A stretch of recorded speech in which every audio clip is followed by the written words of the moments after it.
મહાદેવ હરને જય દ્વારકાધીશ મિત્રો। તો હું છું આપનો દીપક। તો આજે હું આવ્યો છું ફાસ્ટ ફૂડની દુકાનમાં, કારણ કે મારા ફ્રેન્ડનો કોલ આવ્યો હતો કે મારા માટે નાસ્તો લઈને આવે, મને ભૂખ લાગી છે અને વાગ્યા છે રાતના 11।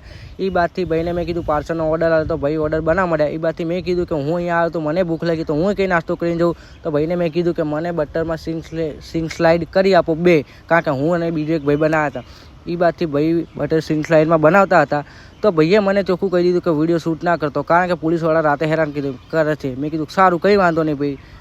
એ બાદથી સિંગ સ્લાઇડ બટરમાં આવી ગઈ છે। હું અને મારો ફ્રેન્ડ ખાવા મળ્યા, તો ખાવા મને ખૂબ મસ્ત લાગી, મીઠી હતી। એ બાદથી કેમેરો મેં મારા ભાઈબંધ તરફ કર્યો, તો મારો ભાઈબંધ છે ને એ શરમાઈ ગયો મિત્રો, કારણ કે એને ખબર ના પડે કે બ્લોગમાં શું થાય, કારણ કે ગામડાનો હતો મિત્ર એ।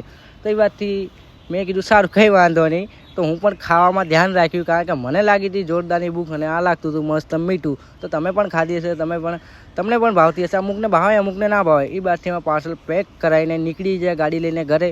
આ જોઈ શકો છો મારા હાથમાં પાર્સલ, એમાં મારા ભાઈબંધનો નાસ્તો છે।